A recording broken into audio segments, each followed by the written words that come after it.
আসসালামু আলাইকুম viewers, Sabinus কিচেনে তোমাদের স্বাগত জানাই। আজ আমি তোমাদের কাছে নিয়ে চলে এসেছি হাঁসের মাংস ভুনা রেসিপি। এইভাবে তোমরা একবার বানিয়ে দেখো। যারা হাঁসের মাংস পছন্দ করে না তারাও চেয়ে চেয়ে খাবে। এইভাবে একবার বানালে খুবই দারুণ হয় খেতে। আশা করছি তোমাদের খুবই ভালো লাগবে।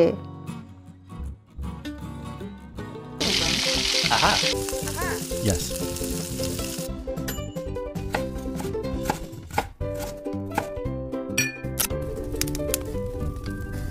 Wow! আমি চুলাতে একটি প্রেসার কুকার বসিয়ে নিয়েছি। তাতে আমি 100 গ্রামের মতো তেল দিয়ে দিচ্ছি, সর্ষের তেল। দিয়ে গোটা গরম মশলা, তেজপাতা আর 1 চামচ গোটা জিরে দিয়ে দিচ্ছি ফোড়নের জন্য। সব কিছু লাল হয়ে গেলে একটা বড় সাইজের পেঁয়াজ দিয়ে দিচ্ছি। পেঁয়াজ দিয়ে আমি লাল করে ভেজে নেব। এরপর আমি 2 চামচ আদা রসুন বাটা, 1 চামচ গোটা জিরে বেটে একসঙ্গে দিয়ে দিচ্ছি। দিয়ে এরপরে পরিমাণ মতো লবণ দিয়ে দিচ্ছি। 1 চামচ হলুদ গুঁড়ো আর 1.5 চামচ লঙ্কা গুঁড়ো।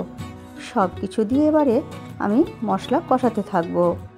এরপর এই মশলার মধ্যে আমি দিয়ে দিচ্ছি 1 চামচ ভাজা ধনে গুঁড়ো।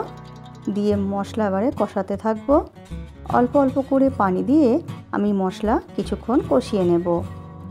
মশলা যত ভালো কষানো হবে তরকারির স্বাদ তত ভালো হবে।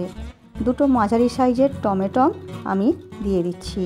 দিয়ে আবার আমি মশলা কষিয়ে নেব। মশলা ভালো করে কষানো হয়ে গেলে এরপর এর মধ্যে আমি 500 গ্রাম হাঁসের মাংস দিয়ে দিচ্ছি। মাংস দিয়ে এরপর আমি কষাতে থাকব। ভালো করে নেড়ে দেব। নেড়ে দিয়ে এরপরে আমি ঢাকনা দিয়ে ঢেকে ঢেকে মাংস আমি কিছুক্ষণ কষিয়ে নেব। আমি ঢাকনা খুলে খুলে মাঝে মাঝে নেড়ে দিচ্ছি। আমি কোনো পানির ব্যবহার এখানে করছি না। মাংস থেকে যতটুকু পানি বের হবে তাতেই আমি মাংস কষিয়ে নেব। মাংস আমি যতক্ষণ না মাংস থেকে কাঁচা গন্ধ যাচ্ছে ততক্ষণ আমি ভালো করে কষিয়ে নিচ্ছি।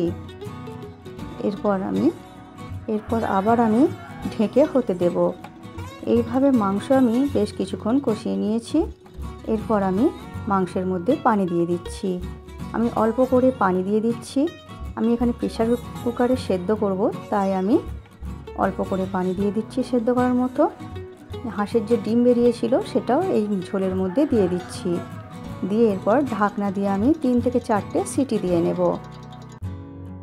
দিয়ে এইরকম যখন একেবারে মাখা মাখা হয়ে যাবে তখন নামিয়ে এবারে তোমরা পরিবেশন করো ভাত, রুটি, পরোটা, পোলাওয়ের সাথে। আমার রেসিপিটি তোমাদের কেমন লাগলো কমেন্ট করে জানিও। ভালো লাগলে বন্ধুবান্ধবের মাঝেও শেয়ার করে দিও। আমার রেসিপিটি ফেসবুক থেকে দেখলে ফলো করে দিও। ইউটিউব থেকে দেখলে সাবস্ক্রাইব করে পাশে থেকো। আমার রেসিপিটি শেষ পর্যন্ত দেখার জন্য তোমাদের অনেক অনেক ধন্যবাদ রইল।